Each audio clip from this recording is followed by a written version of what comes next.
Mas Agas, first half 2025 memang market kita kayaknya lumayan cukup dinamis ya. Sempat chaos, trading halt 2 kali, sampai akhirnya recovery di atas 7.000 nggak butuh waktu lama.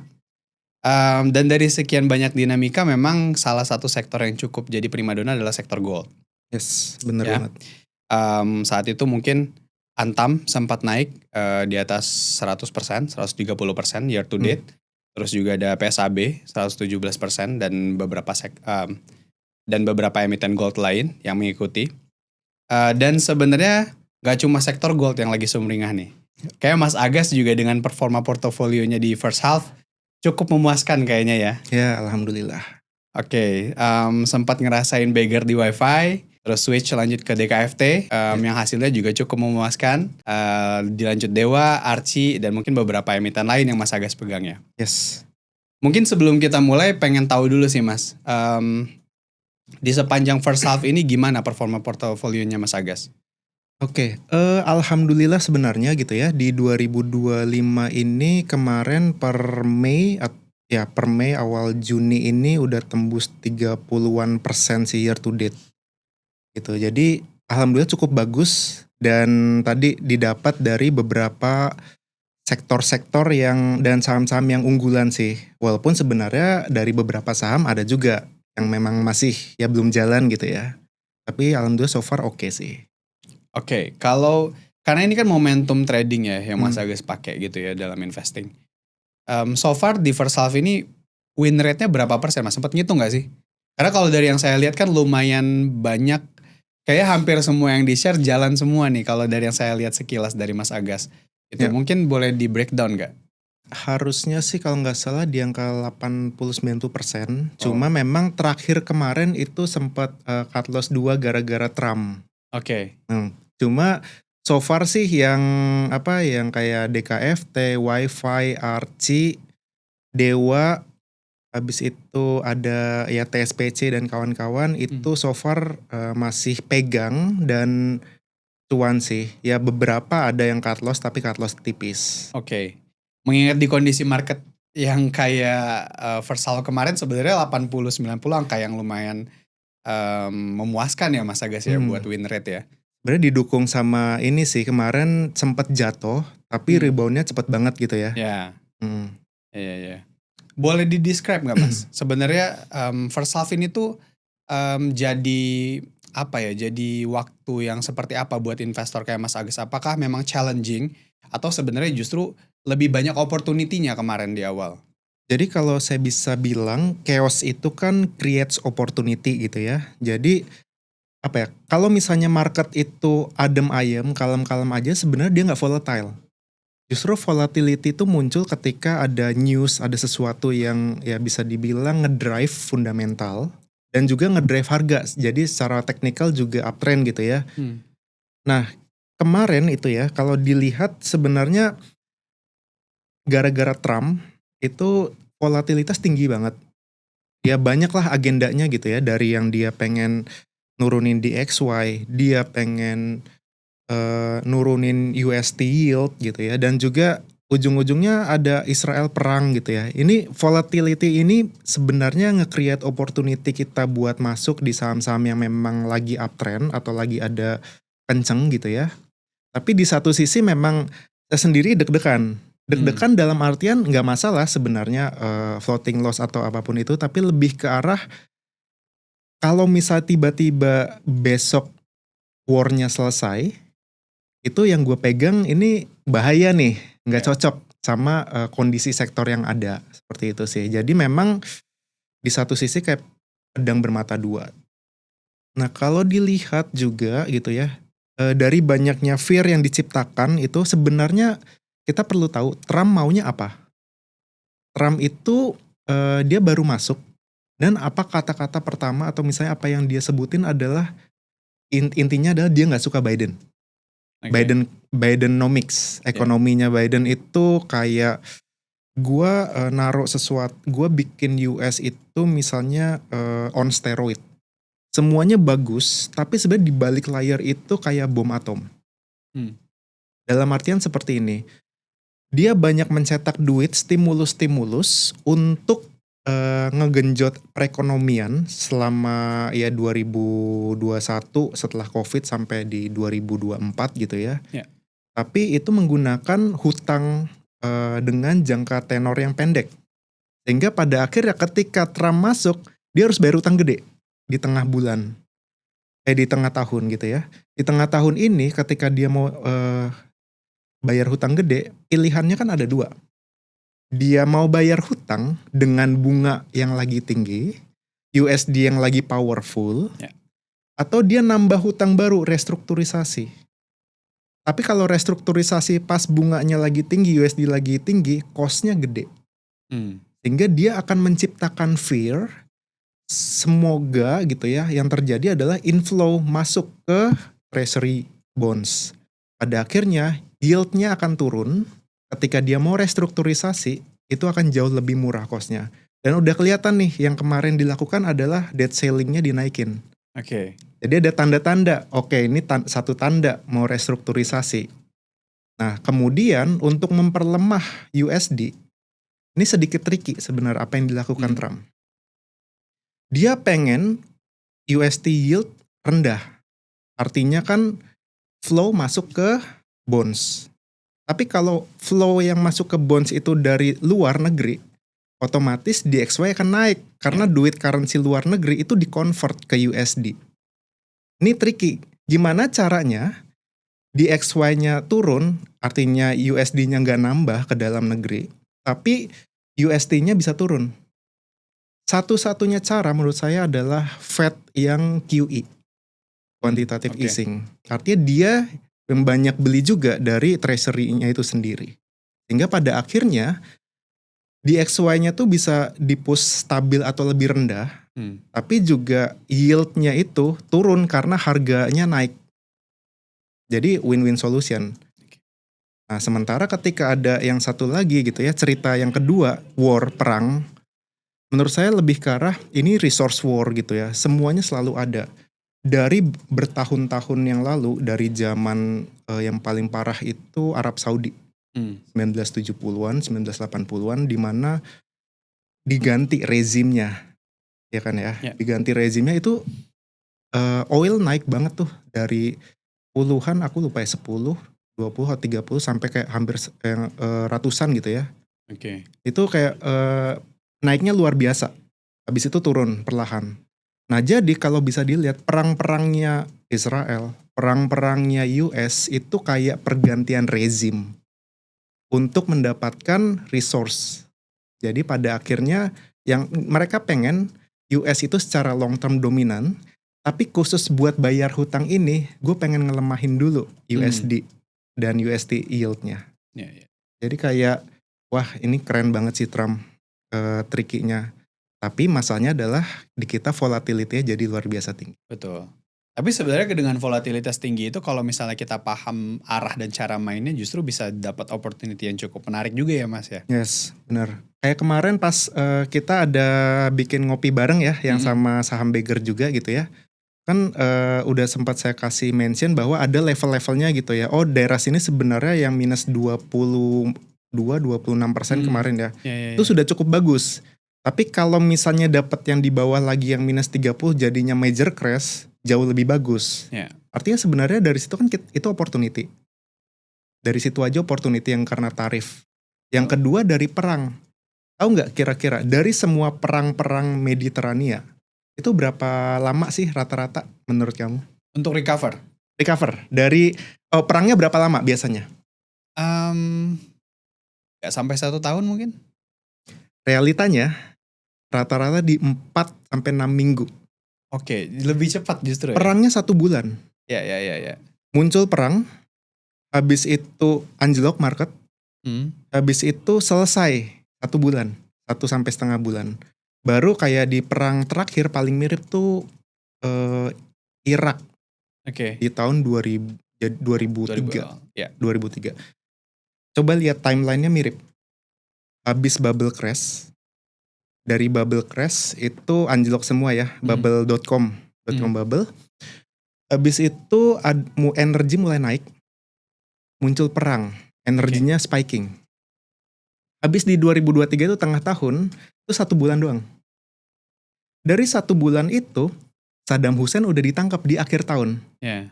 Dari jarak setengah tahun itu, coba IHSG dan S&P 500 naiknya berapa persen tebak? Wah, kalau itu saya belum pernah lihat. Di berapa, Mas? 27%. Wah, cukup signifikan ya. Signifikan. Nah, baru setelah itu, transshipment-nya Cina jalan. Hmm. Dan itu di era Cina itu benar-benar ngegenjot.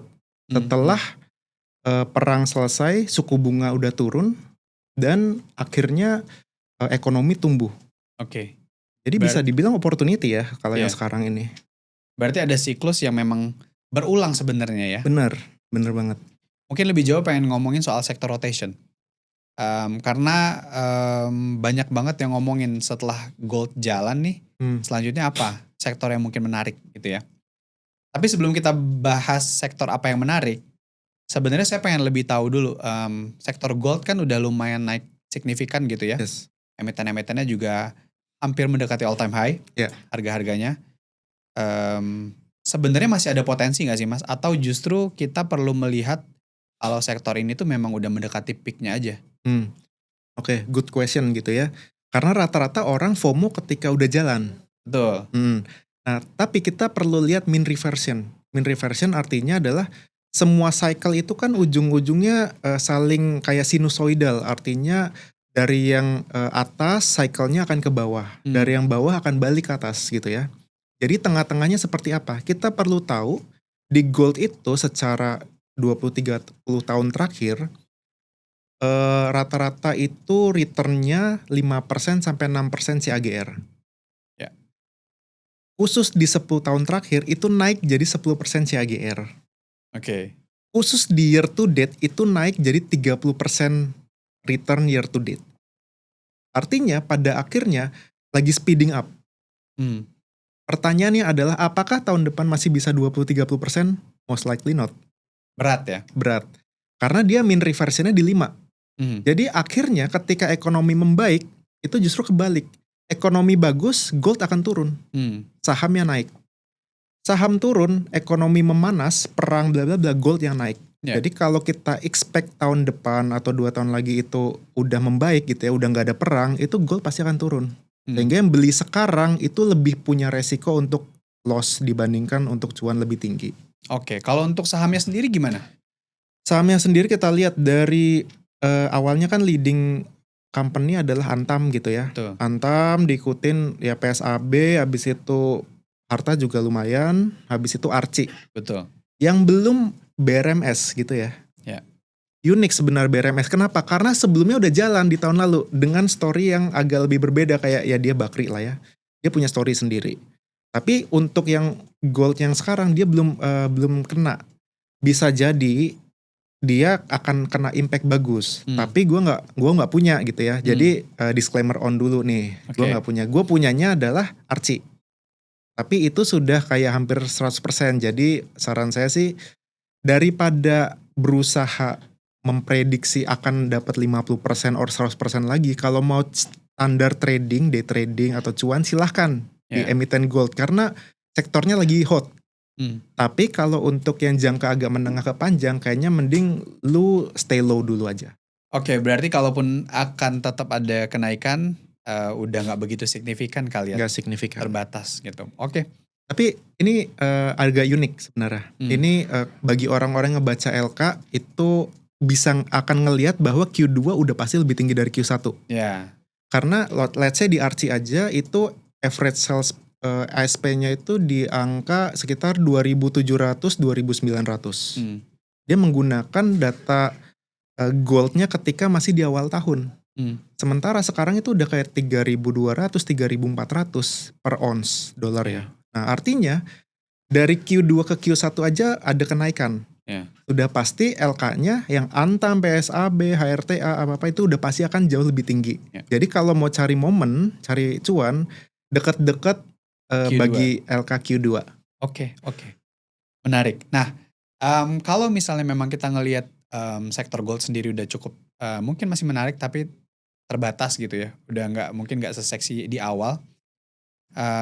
Kita pengen tahu next sektor nih, kira-kira apa yang menarik.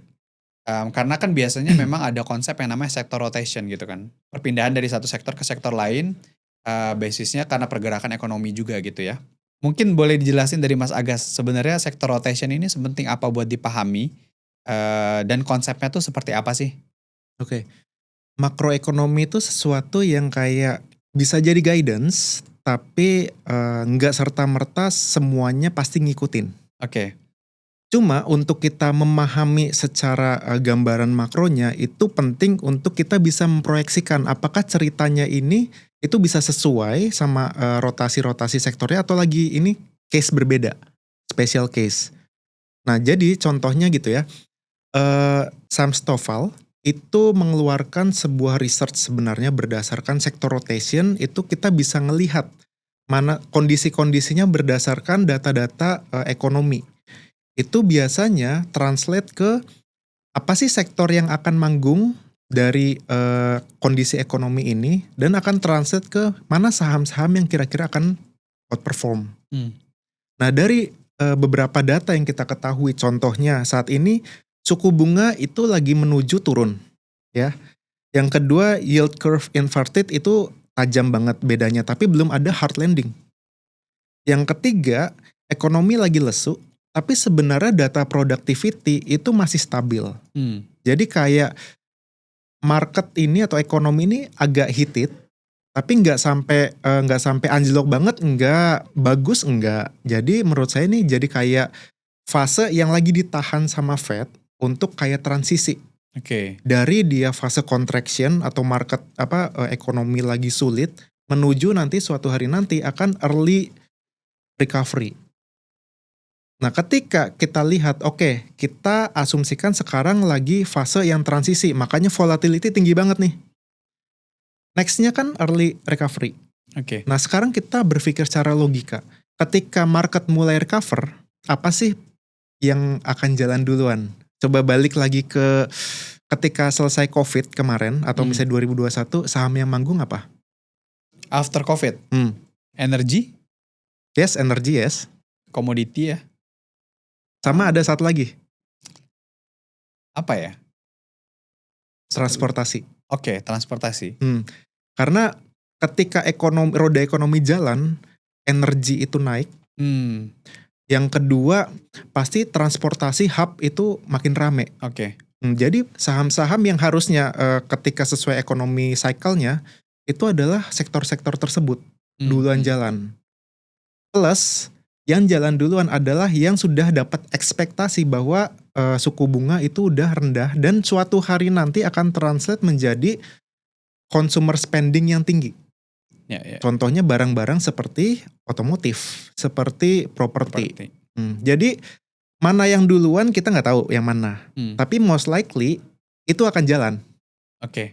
Karena di drive dengan data ekonominya pasti akan jalan juga. Oke. Dari beberapa sektor yang mungkin potensial ke depan tadi sempat dibahas, boleh dikasih tips and triknya nggak sih Mas Agas? Kira-kira gimana cara kita tuh nentuin sektor mana dulu yang mungkin akan jalan atau mungkin lebih potensial buat kita chip in lebih dulu gitu? Oke. Mungkin aku disclaimer on dulu gitu ya. Dalam artian nyari sektor tuh sesulit kita pengen nebak mana yang akan cuan, mana yang akan tidak cuan. Kenapa? Karena kayak gini, cycle tuh banyak. Ada dead cycle yang 50 tahunan. Ada sektor rotation dan masing-masing industrialnya tuh beda-beda. Contoh, CPO rotasinya 10 tahun sekali. Coal energy itu sekitar 5-7 tahun sekali. Ada cycle yang pendeknya itu misalnya IT. IT itu di akhir tahun biasanya LK-nya bagus-bagus. Kenapa? Karena modelnya vendor, pembayaran vendor di akhir tahun gitu ya.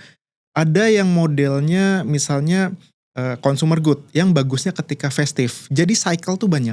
Ketika kita pengen bilang sektor abis ini apa, bisa beda, bisa sama secara guidebook. Tapi yang perlu kita pahami adalah pertama gambaran gedenya seperti apa. Contoh kita udah bahas tadi ya, ekonomi kondisinya seperti ini. Apakah habis ini ceritanya sebenarnya akan langsung recovery? Habis itu saham-saham naik semua. Bisa jadi saham-sahamnya naik, tapi sebenarnya ekonominya lesu, makin lesu. Bisa kan? Jack up, naik. Sekarang lagi all time high nih. Yeah. di S&P 500. IHSG sih belum kena gitu ya, karena duitnya masuk ke obligasi semua sekarang. Oke. Nah bisa aja, habis itu baru crash lagi kemudian, bisa. Tapi pertanyaannya adalah, oke kita anggap volatilitas itu wajar, terus kita fokus nih, industri mana yang akan manggung. Nah ketika ngomongin industri berarti kita perlu cari leading indikatornya dari masing-masing sektor. Contoh, ketika ngomongin oil and gas, itu pasti kita ngeliatin harga Brent oil, kita ngeliatin harga gasnya gimana gitu ya, atau supply gasnya seperti apa gitu ya. Ketika ngomongin transportasi, contoh transportasi ada banyak, apakah bulk material, apakah yang gas atau cair gitu ya.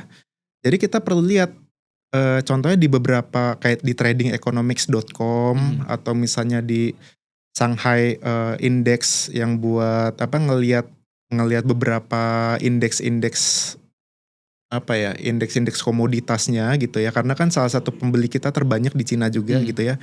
Ya kita perlu lihat contoh SMDR gitu ya, transportasi untuk kontainer ya, kita lihat indeksnya indeks kontainer. Energi ya kita lihat dari komoditinya gitu ya. Palm oil berarti CPO. Kalau dia harganya di atas 3.500 Malaysian ringgit berarti dia marginnya bagus. Di bawah itu out dulu gitu ya. Habis itu properti bisa lihat dari dua hal. Marketing sales atau di LK-nya liabilitas kontrak jangka pendek. Dari situ kelihatan nih tahun depan revenue-nya akan naik apa turun. Kalau liabilitas kontraknya turun, ya berarti yang lagi beli buat DP yang dia ngambil 1 tahun kemudian itu lagi turun, sehingga nggak akan ke-translate ke revenue. Makanya dari laporan keuangan, contohnya properti ataupun juga marketing sales, biasanya translate-nya tuh 2-3 tahun. Oke. Jadi leading indikator ini tidak serta-merta langsung bisa bilang oke ini lagi naik, sahamnya akan naik. Belum tentu. Tapi ini bisa jadi indikasi laporan keuangannya akan menyesuaikan dari leading indikatornya. Sehingga kita bisa dapetin posisi tuh. Oh ternyata secara fundamentalnya sektor-sektor A, B ini lagi kayaknya mulai naik. Kemudian kita lihat secara teknikalnya, partisipasi naik nggak, volume naik nggak, uptrend nggak. Kalau udah dua-duanya oke, udah sikat aja. Oke. Berarti kalau misalnya bisa saya summarize, dalam prosesnya tuh kita perlu paham dulu sekarang kita tuh ada di stage apa di kondisi ekonomi. Apakah masih dalam tahap recession atau udah mulai masuk ke early recovery? Karena dari sana kita bisa baru tahu sektor-sektor mana aja yang mungkin berpotensi untuk lari ke depannya gitu ya. Saya sekarang lebihnya. Oke, tadi kan banyak banget nih beberapa sektor yang disebut yang mungkin cukup potensial kalau kita udah switching ke kondisi di mana mulai memasuki early recovery. Itu tadi ya disebutin ada energi atau komoditi, terus ada transportation, properti juga mungkin bakal bisa menarik. Kalau boleh disebutin mungkin ya Mas Agas, 2 atau 3 saham yang mungkin Mas Agas jagokan untuk sisa tahun 2025 ini, apa aja? Wah, ini pertanyaan paling susah karena gue tahu sendiri pas tahun 2019 itu Trump kalau nge-tweet suka berubah-berubah marketnya. Iya. Hancur lebur bisa deh, naik turun gitu. Kita nggak tahu dia bilang apa, ntar tiba-tiba perang, tiba-tiba bagus dapat Nobel Prize, kita nggak tahu gitu ya. Agak sulit sih kalau menentukan kayak dalam 6 bulan ke depan sektornya apa gitu ya, karena itu mini scale banget. Kalau saya ngelihatnya lebih ke arah coba jangan terlalu terfokus di jangka pendeknya. Coba kita ngelihat dalam 1-2 tahun ke depan. Yang gedeannya dulu deh apa.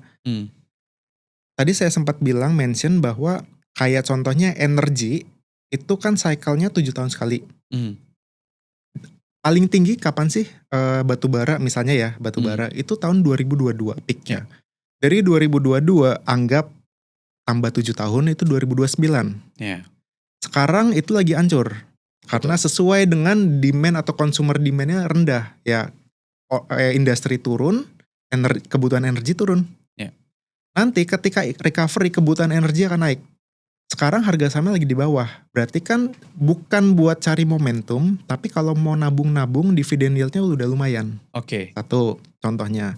Transportation dia seiring consumer behavior yang makin tinggi spendingnya, otomatis transportation akan jalan juga gitu ya. realnya kayak gimana sih? Setelah lockdown 2021 itu SMDR naiknya bisa 300% gitu ya. Setelah perang Irak 2023-2024 coba dilihat itu SMDR naiknya tinggi banget. Hmm. Nah, itu dari situ aja bisa kelihatan, oke, apakah ini salah satu saham yang bagus gitu ya. Tapi kalau misalnya bisa dapat lebih murah sih, why not gitu ya. Tapi silahkan dicek sendiri. Karena dari harga kontainernya sebenarnya belum naik. Cuma kalau misalnya dapat harga murah ya monggo silahkan mulai di koleksi-koleksi gitu ya. Oke. Properti saya punya juga. Yang saya punya itu yang PBV 0,6. Logikanya seperti ini, dia termasuk big four dari properti. Separah-parahnya bisa turun berapa sih? Masa dia turun ke PBV 0,3 seperti ASRI gitu ya, yang scale-nya kecil lah. Betul. Nah itu, jadi dibilang saat ini beberapa sektor-sektor tersebut yang saya sebutin itu lagi di bawah.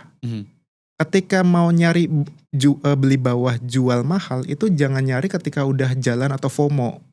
Cari ketika early stage dia baru mulai akumulasi, breakout, dan kondisinya kayaknya memungkinkan gitu ya, sektor rotationnya, itu baru mulai beli itu. Oke. Berarti pada dasarnya sektor rotation ini bukan pakem yang akan selalu benar gitu ya Mas Agas ya? Bukan. Tapi kalau misalnya kita bisa dapat perusahaan bagus, momentumnya tinggi, plus sektornya lagi in, orang-orang lagi ngeliatin ke situ, volumenya lagi tinggi, itu beggar dapat pasti. Oke. Ya mungkin saya pengen tahu juga nih dari Mas Agas, setelah kita melewati first half yang mungkin cukup senam jantung gitu ya, di sisa tahun 2025 kita masih ada second half. Boleh dikasih tahu nggak sih Mas tips and trick dalam menghadapi sisa 2025 dan mungkin beberapa waktu ke depan? Oke, jadi kalau untuk half to 2025 ini gitu ya, kita perlu tahu agenda gedeannya dulu si Trump. Oke.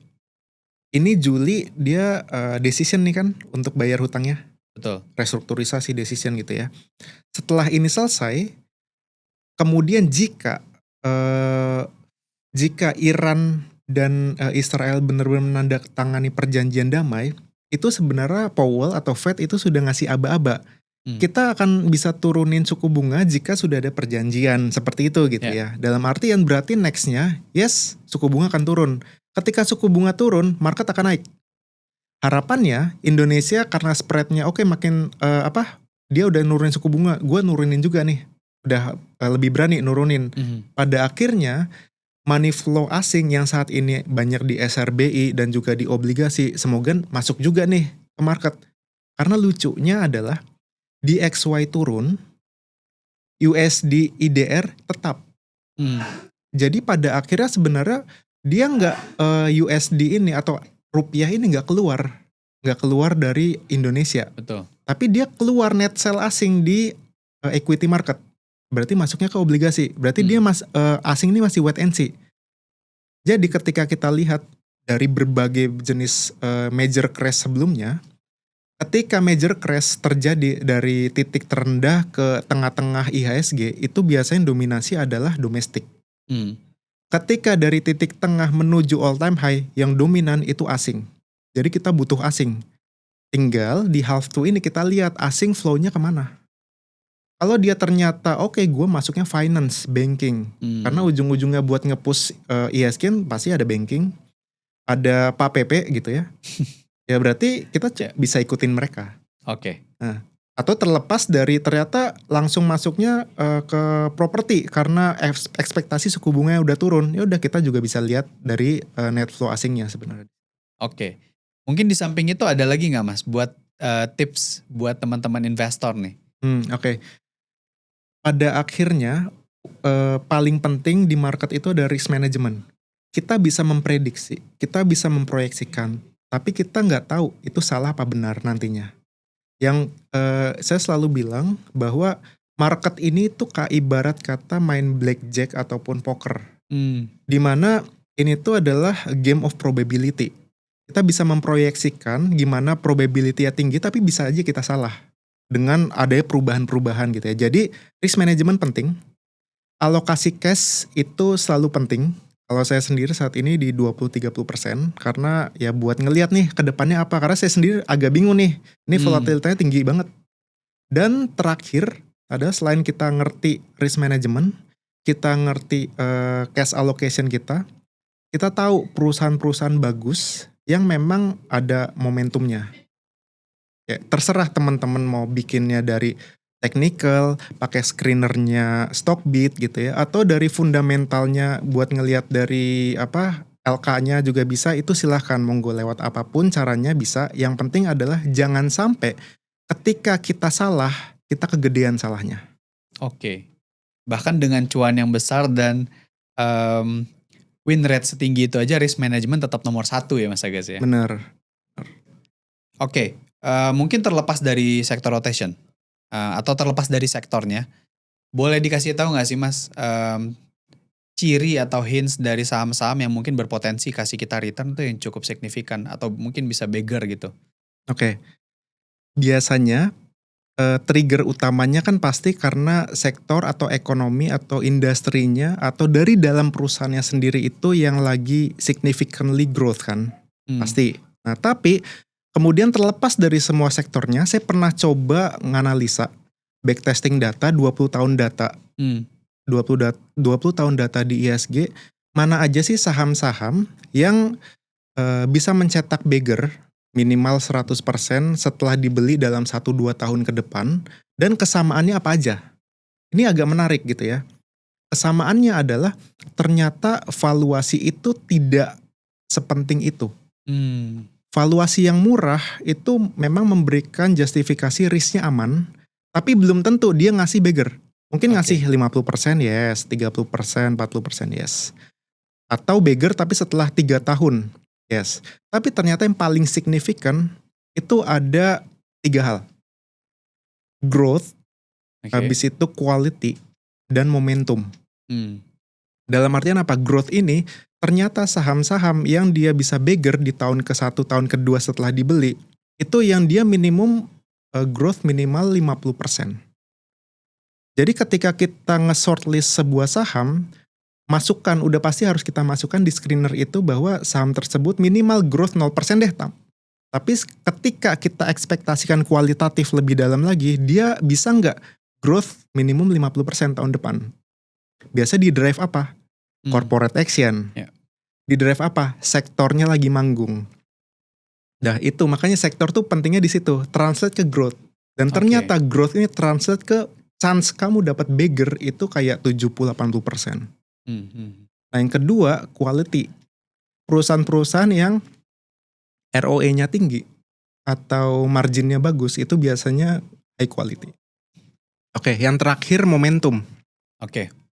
Momentum tuh bisa dilihat dari teknikalnya juga yang uptrend, atau volumenya meningkat seiring berjalan uptrendnya, atau net atau asing, partisipasi asing tuh lagi tinggi di situ. Contoh, ketika Antam sebelum 100% aja, tuh di awal-awal asing naiknya ekstrim banget loh. Ya. Wah, udah banyak banget yang didapat nih dari obrolan kita hari ini. Mulai dari ngomongin soal sector rotation sampai hints dari saham-saham yang mungkin bisa kasih kita potensi beggar ke depan. Amin. Mungkin thank you banget Mas Agus buat waktunya. Semoga kita bisa ngobrol-ngobrol lagi di lain kesempatan ya.